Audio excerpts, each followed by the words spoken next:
cuando hace un par de semanas atrás me hablaron acerca de predicar hoy en el contexto de la celebración de los 40 años, yo comencé a buscar en la Biblia 40. ¿Qué hay en la Biblia que diga 40? Y ustedes se sorprenderían de la cantidad de 40 que hay en la Biblia. Por 40 días y 40 noches cayó agua en el diluvio, pero ese no es un buen texto para hoy. Pero hay muchos otros 40 a través de la historia de Israel que muestran cómo el 40 para Dios era un tiempo de prueba, de poner a prueba a alguien. Si ustedes se recuerdan de Moisés, cuando Moisés estuvo 40 años en Egipto, luego fue sacado de Egipto a un desierto para ser entrenado para ser un verdadero siervo, duró 40 años más, y luego su ministerio con Israel duró 40 años más. Cuando él subió al monte a recibir la ley y se apartó del pueblo fue por 40 días y por 40 noches. Cuando el pueblo de Israel peregrinó en el desierto porque no desconfiaron del Señor y el Señor los puso a peregrinar por el desierto, fueron por 40 años. Y así sucesivamente, si ustedes llegan a Jesús se van a encontrar con que Jesús antes de iniciar su ministerio formalmente tuvo que pasar 40 días en el desierto recibiendo tentaciones y pruebas. Luego de que Él resucitó, pasó 40 días con sus apóstoles, entrenándolos y dándoles guía. Así que hay muchos 40. Pero hay otro 40, hay otro significado del 40 que están en las Escrituras, que es muy claro y muy evidente. Y es que para el pueblo de Israel 40 años era lo que representaba una generación. Una generación para ellos duraba 40 años. Y cuando usted se pone a pensar, hace lógica porque con 40 años nace un bebé y ese bebé va desarrollándose hasta que finalmente llega a los 40 años y ya comienza a participar y a tener responsabilidades en la esfera pública de cualquier comunidad. Así que ellos entendían que una generación duraba 40 años. Así que, como les había dicho el pastor Marcos, hoy yo quisiera referirme no como a 40 años como un tiempo de prueba, sino como al cambio de una generación, a una transición generacional. Y no se asusten, no estamos diciendo que ya la generación anterior quedó atrás. Es una transición. Muchos sociólogos piensan que los 40, esa generación dura entre 40 y 70 años. Esperemos en el Señor que el último sea nuestro caso. ¿Ok?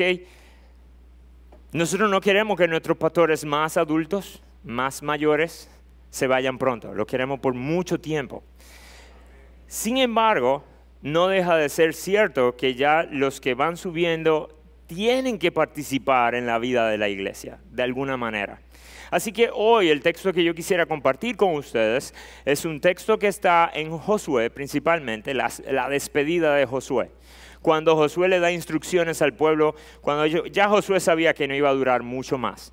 Y la idea con eso es que nosotros podamos ver ¿qué trajo Josué a la mente de Israel y qué nosotros deberíamos tener en cuenta, aún como una segunda generación que va levantándose?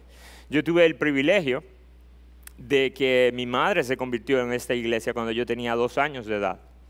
Luego salimos y luego regresamos cuando yo tenía 10 o 11 años. O sea que yo prácticamente eché los dientes y mudé y volví a sacarlos en esta iglesia.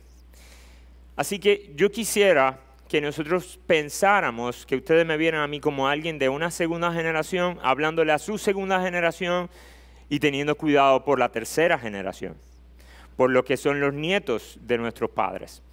Acompáñenme por favor al libro de Josué, capítulo 23. Josué, capítulo 23.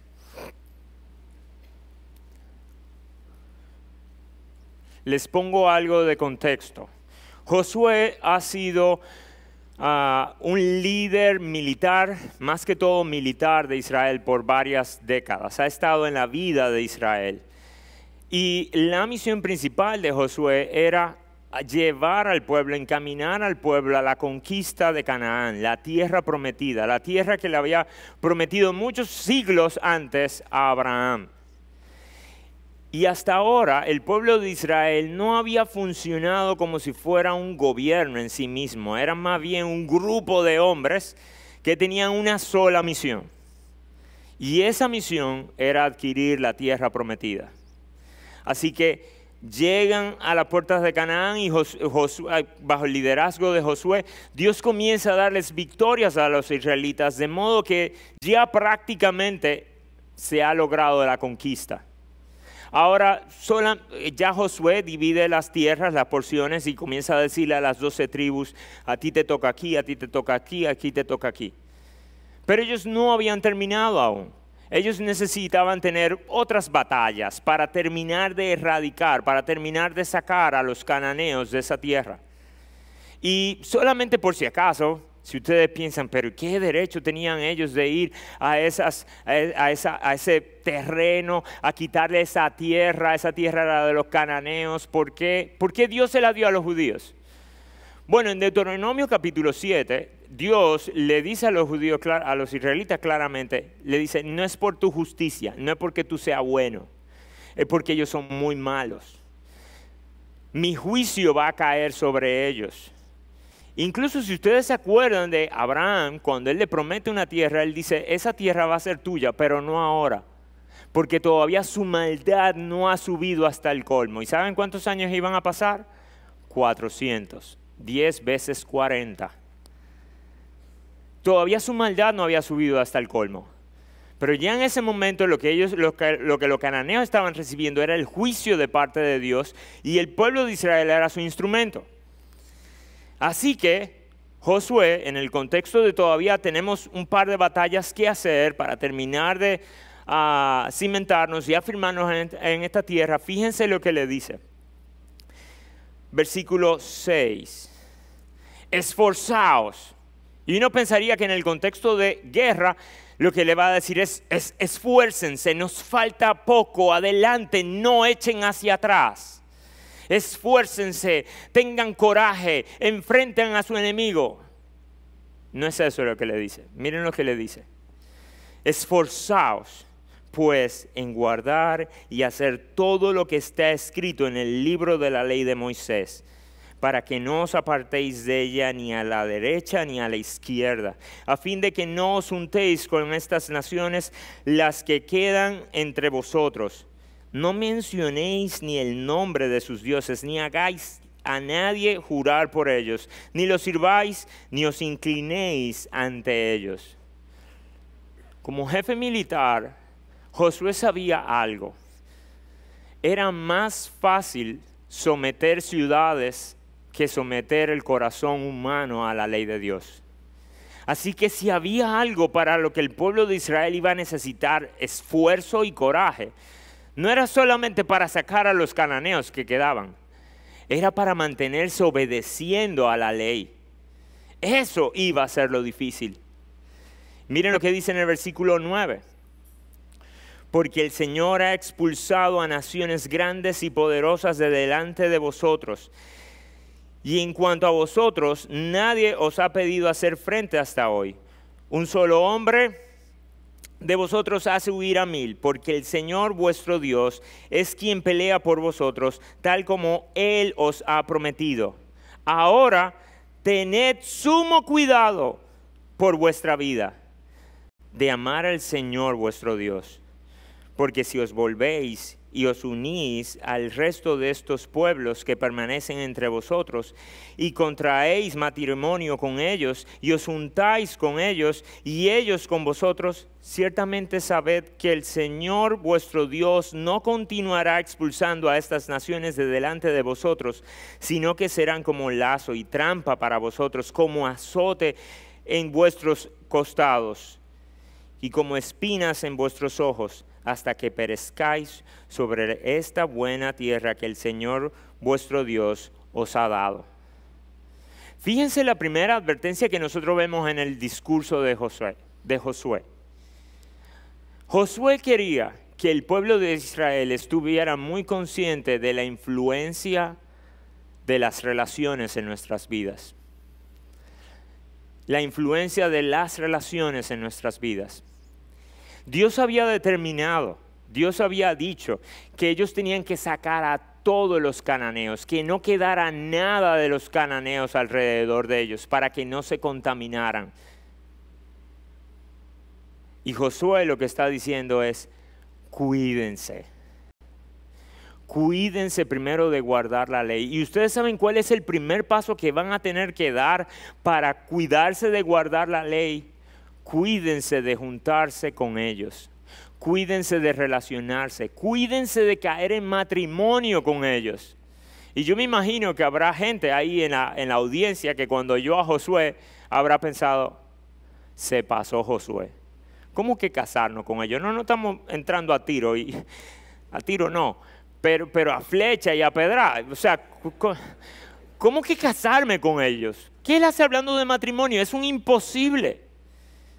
Y él da advertencias y él dice, si ustedes no me hacen caso, esta gente va a terminar siendo su desgracia. Años después, de hecho, semanas después, miren lo que sucede en el libro de Jueces. El libro de Jueces es la continuación de Josué.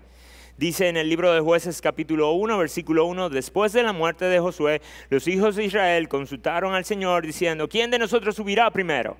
Y ahora comienza a narrar una serie de conquistas y batallas que tenían estas tribus. Y fíjense algo que comienza a decir repetitivamente el libro de Jueces. Versículo 19. Y el Señor estaba con Judá. Tomó posesión de la región montañosa, pero no pudo expulsar a los habitantes del valle porque tenían carros de hierro. Versículo 21. Pero los hijos de Benjamín no pudieron expulsar a los jebuseos. Luego más adelante dice en el versículo 27, pero Manasés no tomó posesión de, y menciona ciertas ciudades. Versículo 29, tampoco Efraín expulsó a los cananeos que habitaban en Geser. Versículo 30, Zabulón no expulsó a los habitantes. Versículo 31, Aser no expulsó a los habitantes de Aco. Versículo 33, Neftalí no expulsó a los habitantes de Bet-Semes. Es como si estuviéramos en una película y cuando Josué dijera, y no se junten con nadie, saquen a todo el mundo, y la película se detuviera ahí y dijera, semanas después. Y ellos comienzan a ver cómo no sacan a estos habitantes. ¿Y saben la grandiosa idea que tuvieron los israelitas? Versículo 28. Y sucedió que cuando Israel se hizo fuerte, sometieron a los cananeos a trabajos forzados, pero no los expulsaron totalmente. Ellos tuvieron una mejor idea que Dios. ¿Para qué sacarlos si pueden ser nuestros esclavos? Nosotros vamos a tener dominio sobre ellos. Ellos nos van a servir a nosotros. Qué gran idea, ¿eh? Mejor idea que la de Dios. Ahora tienen una fuerza laboral diferente. A Dios no se le ocurrió eso. Sin embargo, Jehová reaccionó a esto. Y en el capítulo 2 se nos dice cómo Dios llama a juicio a Israel y le dice, yo les dije a ustedes que los sacaran. Yo hice un pacto con ustedes. Y yo les dije que no toleraran habitantes en medio de vosotros y que derribaran sus ídolos. Ahora ustedes van a sufrir a causa de estos pueblos. Y esa fue la historia de Israel por 200 o 300 años. Esa generación murió, dice que murió Josué, murieron todos esos que habían quedado con Josué. Y fíjense lo que dice en el capítulo 3. En el capítulo 3 nos dice en el versículo 6 que los israelitas, versículo 5, y los israelitas y los hijos de Israel habitaron entre los cananeos, los hitas y otros pueblos más. Tomaron para sí de sus hijas por mujeres y dieron sus propias hijas a los hijos de ellos y sirvieron a sus dioses. Y los hijos de Israel hicieron lo malo delante de los ojos del Señor y olvidaron al Señor su Dios. Miren esto. Josué le dice, ellos son nuestros enemigos y son un peligro. Meses después, los que eran nuestros enemigos ahora son nuestros siervos. Y años después, los que eran nuestros siervos ahora son nuestros vecinos. Y de repente los que eran nuestros vecinos ahora son nuestros amantes. Y luego los que fueron nuestros amantes ahora son compañeros de adoración a dioses paganos. ¿Saben por qué? Porque la primera generación se desvió un poquito a la derecha o a la izquierda. Dios había dicho, no tengan ninguna relación con ellos. Y ellos pensaron que sí podían lidiar con ellos. ¿Y saben qué? No fue esa generación que sufrió esa toma de decisión. No fue esa generación quien sufrió esa desobediencia. Fueron las siguientes generaciones. Y mis hermanos, esto es importante para nosotros, no solamente por esta primera generación, sino por la siguiente y la siguiente y la siguiente. Nosotros debemos esforzarnos en guardar y cumplir cabalmente la palabra de Dios. ¿Saben por qué? Porque si nuestro camino debe ser así, ahora mismo una pequeña desviación, un pequeño ángulo, no hay que ser tan exagerado. Ahora mismo no lo vamos a sufrir, quizá no lo vayamos a sufrir, pero a largo plazo nuestras próximas generaciones van a estar totalmente torcidas y habrán sufrido nuestra desobediencia por habernos torcido solamente un poquito. Así que tengamos cuidado. Déjenme contarles algo personal, y perdonen que les mencione algo personal, para poderles ilustrar algo de esto. El otro día mi hijo me preguntaba que qué oía mi abuela cuando yo era chiquito.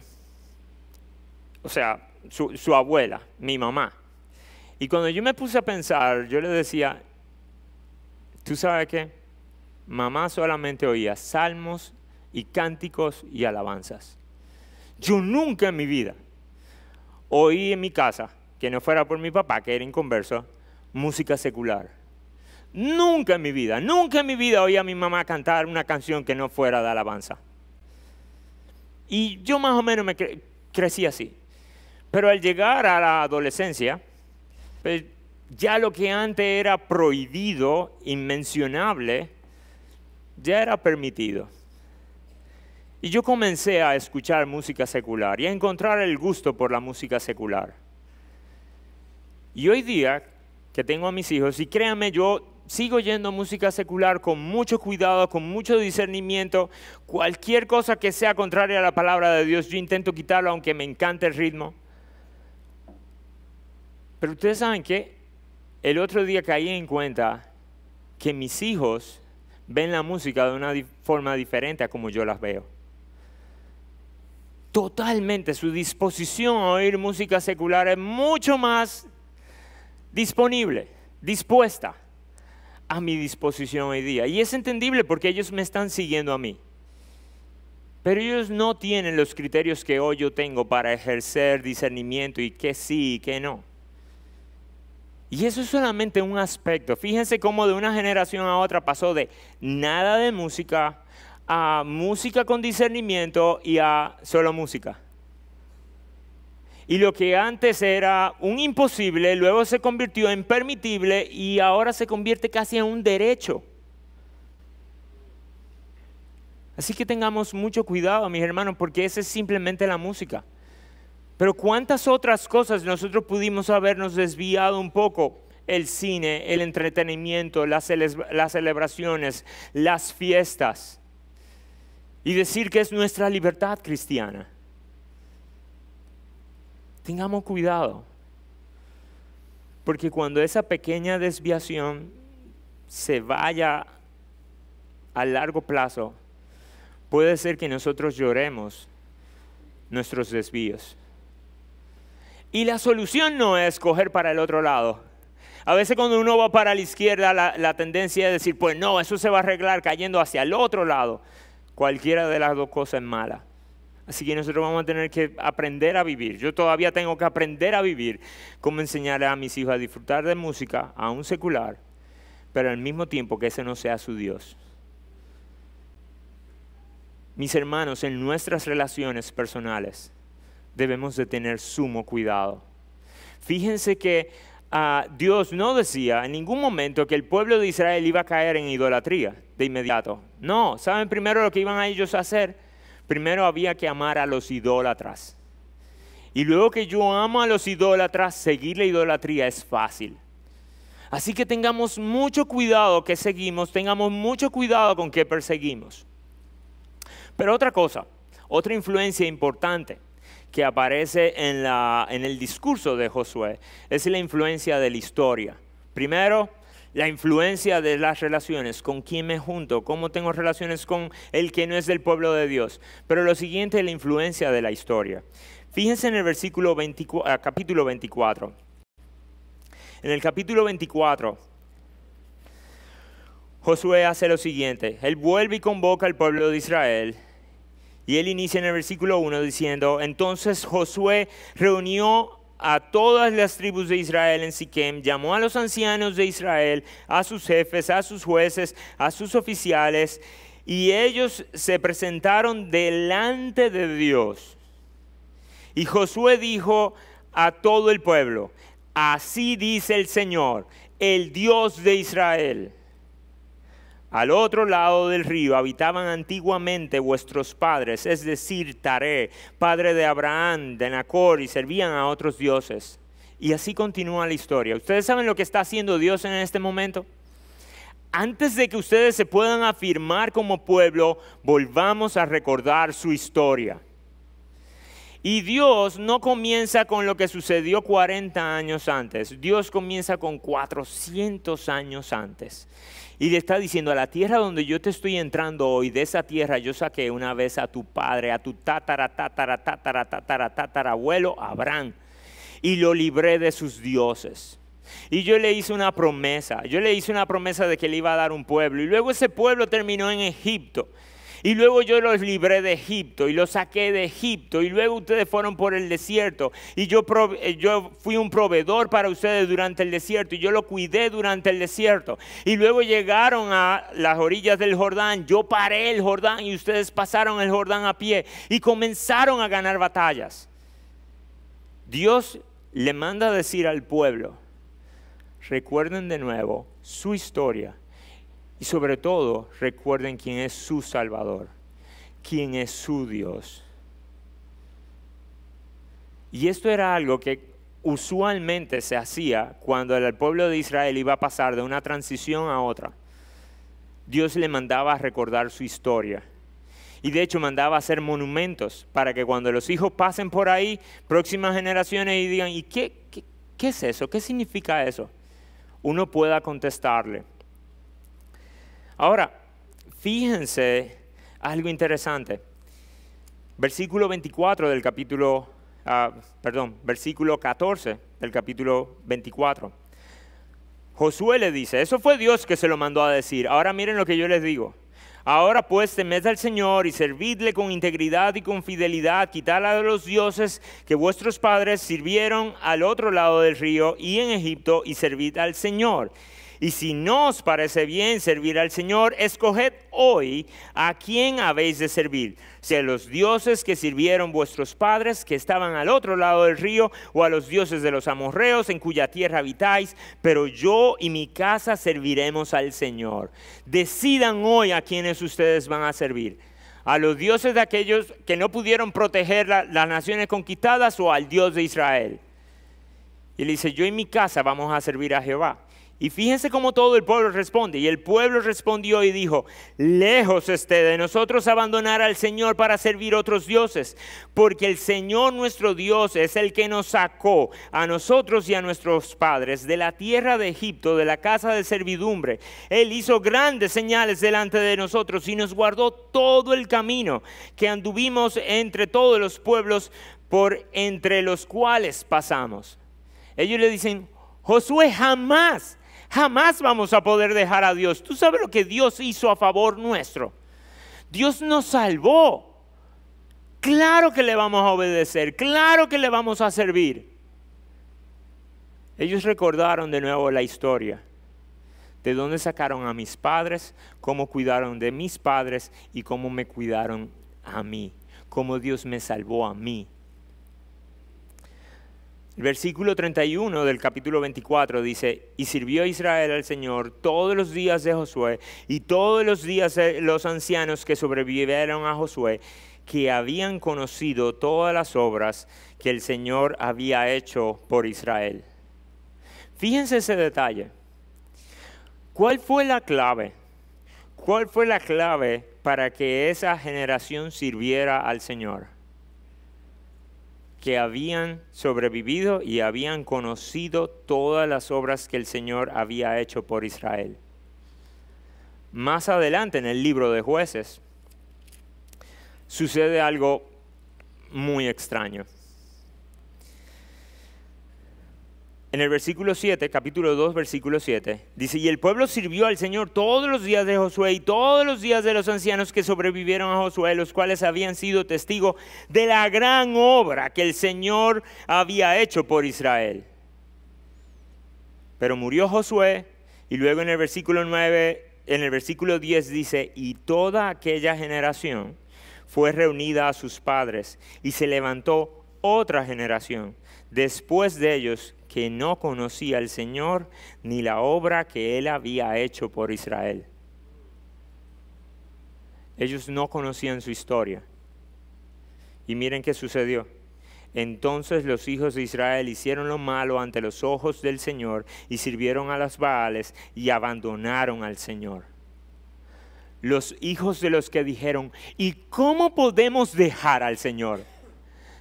Después de que Él nos salvó a nosotros y salvó a nuestros padres y nosotros hemos oído esas historias de salvación y protección, ¿cómo nosotros vamos a dejar a ese Dios?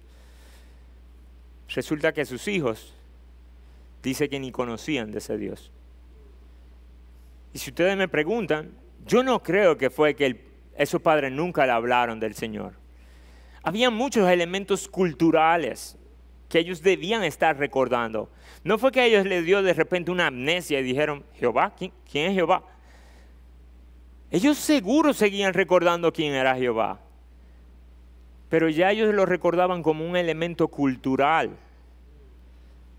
Era mitos y costumbres y tradiciones de mi padre. Esa generación no fue salvada por el Señor. Esa generación no había experimentado personalmente en carne viva, en carne propia, lo que significaba encontrarse en aprietos y ser salvos por Dios. Así que esta nueva generación no es que se olvidó de Dios, es que simplemente la ignoraba. No es que ya no recordaba a Dios, es que cuando lo recordaba ya no hacía diferencia. ¿Saben por qué? Porque ellos no vieron a Dios como su Dios. Ese era el Dios de sus padres, no el mío. Ese yo he oído que lo salvó del desierto, pero a mí no me salvó. ¿Ustedes saben qué? Como segunda generación, una de las cosas más difíciles en mi vida ha sido entender de qué Dios me salvó.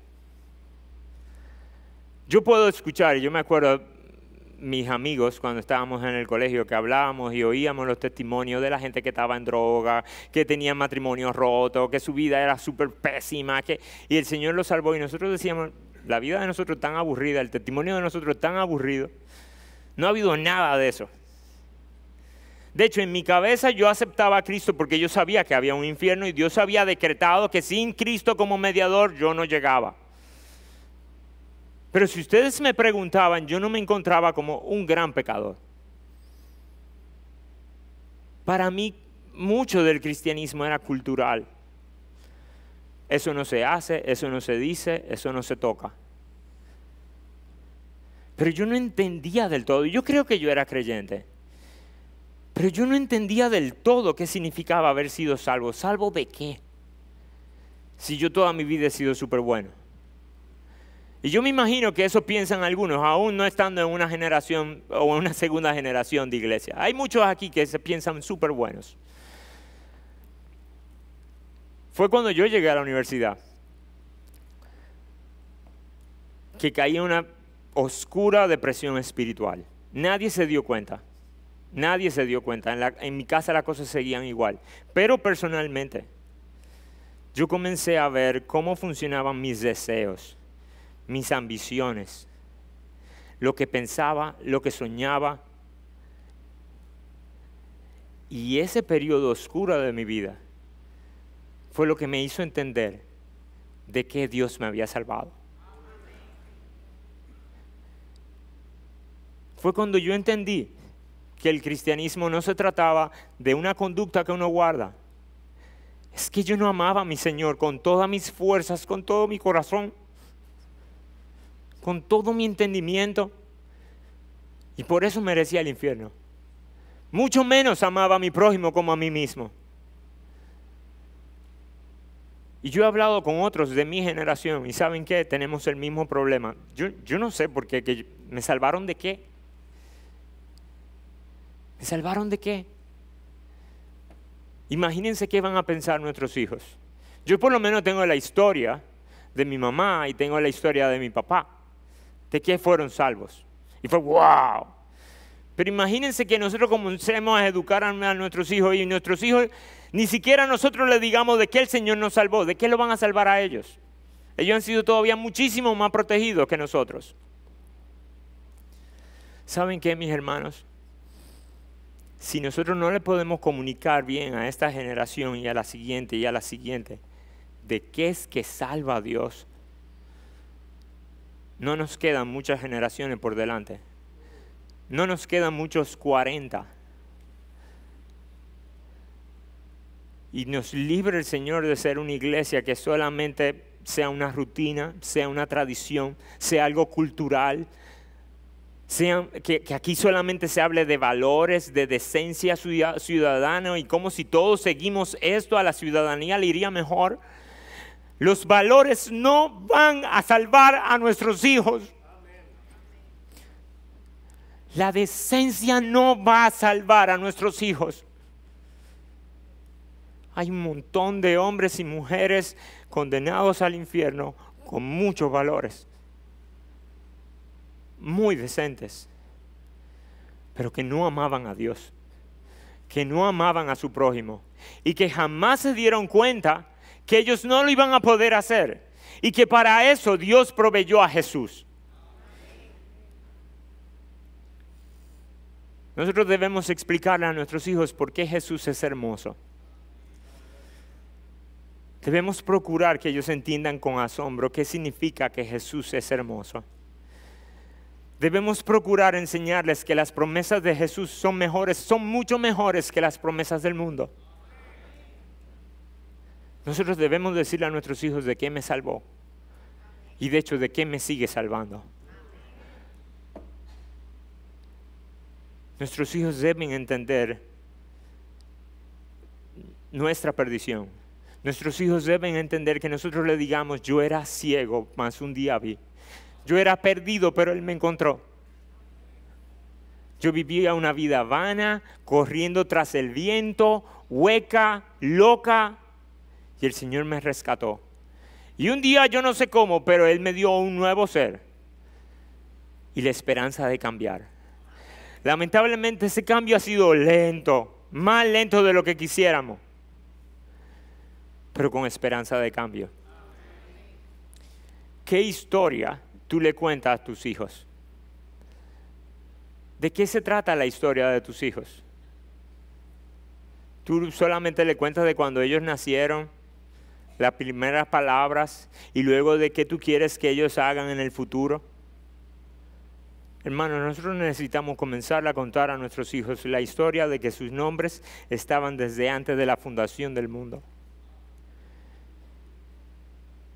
Y que luego de la creación, Dios comenzó a mover las piezas. Y que a través de toda la historia de Israel, nosotros vemos algo de nuestra historia de salvación. Y que en Jesús se encuentra el epítome, el clímax, lo más increíble de nuestra historia y de la historia humana. Pero nuestros hijos van a tener que entender por qué necesitan a ese Jesús. ¿Por qué lo necesitan como un Salvador? Nuestros hijos necesitan mucho más que solamente poder mencionar el catecismo o dar las respuestas acerca de Jesús. Nuestros hijos necesitan conocer a Jesús, amar a Jesús. Que Jesús sea su capitán, su juez, su rey, su pastor, su consolador, su abogado, su amigo, su hermano. Es eso lo que necesitan nuestros hijos, es eso lo que necesitamos nosotros. Así que nosotros debemos mantenernos recordando la historia a nuestros hijos. Y dejando atrás lo que es tradición, lo que es regla, lo que es código. No es que sean malas, pero hay veces que perdemos tanta energía tratando de preservar tradiciones y códigos que perdemos de vista el centro del Evangelio. Tercera influencia, ya para terminar. Josué le habló, en su discurso se ve claramente, cuídense de las relaciones. 2, la influencia de la historia, lo importante que es la historia. Pero en tercer lugar, algo que él no dice, pero queda implícito en la historia, es la influencia del liderazgo. La influencia del liderazgo, el mucho peso, el mucho poder que tiene el liderazgo humano. Fíjense algo. En el versículo que habíamos leído anteriormente, dice Josué 24:31, y sirvió Israel al Señor todos los días de Josué y todos los días de los ancianos que sobrevivieron a Josué. Durante ese tiempo, el pueblo fue fiel.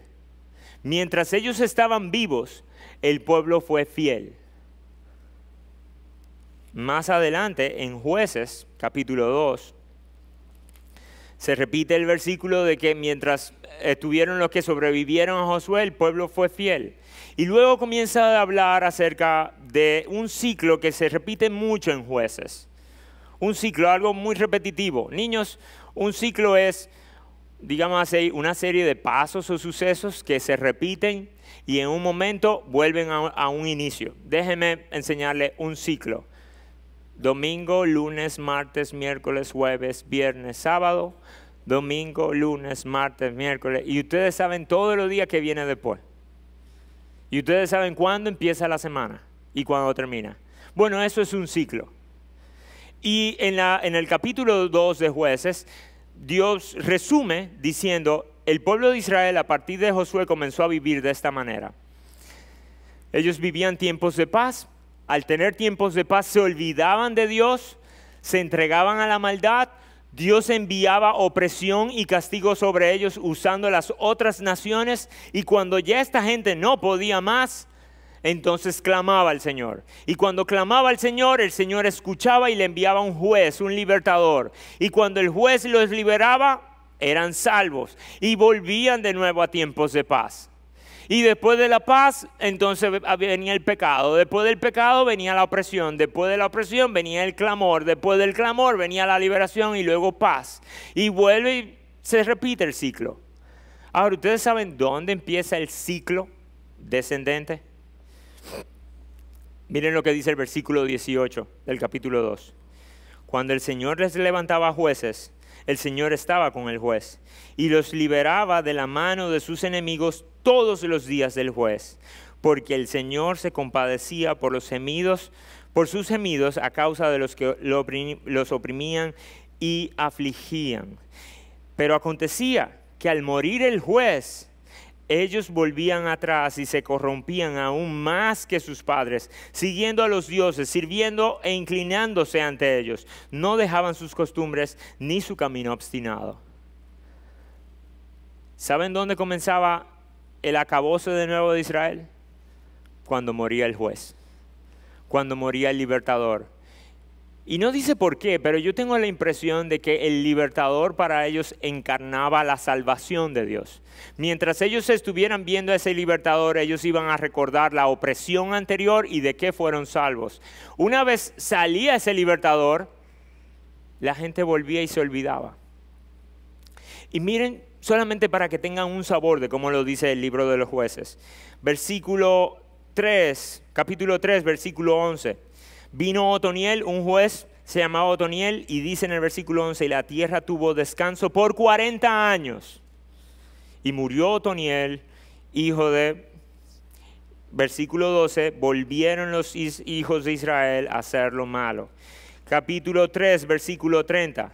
Fue subyugado Moab aquel día bajo la mano de Israel. Y la tierra tuvo por descanso 80 años. Miren por qué 80 años. Después de Ahot vino Sangar. Habían 2 libertadores. Y entre los 2 libertadores lograron 80 años de paz. Capítulo 4, versículo 31. Perdón, 5, versículo 31. Con Débora. Y tuvo descanso, y el país tuvo descanso por 40 años. Luego viene Gedeón, capítulo 8. Versículo 28. Así fue subyugado Madián delante de los hijos de Israel y ya no volvieron a levantar cabeza y el país tuvo descanso por 40 años en los días de Gedeón. Versículo 33. Y sucedió que al morir Gedeón, los hijos de Israel volvieron a hacer lo malo. Miren la importancia del liderazgo. Miren la relevancia de tener líderes. Y líderes que estén acompañados del Señor. Por alguna razón, Israel no tenía un buen plan de sucesión. Moría el líder y no había nadie que lo sustituyera. No venía nadie que dijera, señores, sigamos manteniendo la cosa en orden. Nuestro Señor nos salvó, sigamos comunicando esa historia, sigamos viviendo bajo sus principios, sigamos viviendo bajo su ley. No hubo nadie que se levantara. ¿Saben qué? Lo grande del caso es que cuando uno lee la historia de los jueces eran tan patéticos, eran tan malos como personas la mayoría. Algunos fueron muy buenos y tenían muchas virtudes, pero muchos de los jueces, muchos de los libertadores de Israel eran sumamente débiles aún en carácter. Y la diferencia lo hizo el Espíritu de Dios. Dios tomó hombres débiles, y una mujer incluso, que no debieron haber sido bajo ningún estándar, ni por piedad ni por social debieron haber sido líderes. Pero el Señor tomó hombres débiles y con su Espíritu Santo liberó a su pueblo. Y no solamente los liberó, sino que los liberó de formas todavía más raras y extraordinarias para mostrarle claramente que la gloria no venía del líder, sino que era evidentemente que Jehová estaba con él. Mis hermanos, mi segunda generación, nosotros no podemos hacer un plan de sucesión. No nos corresponde a nosotros hacer un plan de sucesión. Pero ¿saben lo que sí nos corresponde a nosotros? Mantenernos hablando de nuestra salvación. Mantenernos proclamando esa noticia. Si nosotros llegáramos a pensar en algún momento que esto se trata de mantener viva IBCJ y mantener el edificio, entonces a veces yo he tenido mi lucha porque digo, ¿y si cierran IBCJ, qué vamos a hacer con Logos? Yo he tenido esas luchas prácticas. Pero ¿saben qué? Mis hermanos jóvenes, y cuando digo de jóvenes estoy hablando de 20 a 40 años, nosotros debemos movernos y proclamar a ese Salvador nuestro. Puede ser que aquí ya no tengamos mucho más espacio, pero si la iglesia, si el reino de Dios se tratara de tener una iglesia saludable e ir a una iglesia saludable por muchos años hasta que la muerte nos separe, bueno, pues quédense aquí, no hagan nada, estén tranquilos. Pero en las Escrituras el reino de Dios es expansionista. Eso significa que se tiene que mover. Y se tiene que mover o se tiene que llenar esto, o tenemos que salir a otro sitio y tenemos que llegar a otro sitio y a otro lugar y a otro lugar y a otro lugar. Así que si alguno de ustedes piensa, bueno, ya aquí no hay trabajo, perfecto, vete. ¿Dónde te vas a ir? ¿Dónde te vas a ir a proclamar a nuestro gran Salvador? Él, no IBCJ. IBCJ no merece ninguna gloria, ningún honor. Así que no tratemos de preservar el honor de IBCJ. Es el honor de Cristo. Es el honor de nuestro Dios, es el honor de nuestro Salvador, es el honor de aquel frente al cual nosotros esperamos pararnos un día y decirle, bendito Cordero. Puede ser que tengamos que salir de aquí. Y algunos van a necesitar quedarse aquí. Y si ustedes dicen, es que yo no entiendo, la estructura es muy difícil. ¿Saben dónde Josué, siendo un jefe militar, cuando fue a colgar sus armas, ¿saben lo que dijo? Yo y mi casa serviremos al Señor. Si tú no sabes dónde tú vas a servir aquí, porque no encuentras espacio en el organigrama, empieza en tu casa. Determina con valentía esforzarte. Determina escoger a Dios. Determina que tus hijos van a escuchar de ese Salvador. Y que la más bella historia es la que está conectada con ese Salvador. Y que el mejor día de la historia no va a ser el día que ellos se casen, no va a ser el día que ellos se gradúen, no va a ser el día que salgan en revista. El mejor día de la historia o es cuando tú mueras y te presentes ante Jesús. Y nosotros tenemos que entrenar a nuestros hijos para que ya sea que nosotros estemos en cama o ellos estén en cama, le podamos decir te veo pronto.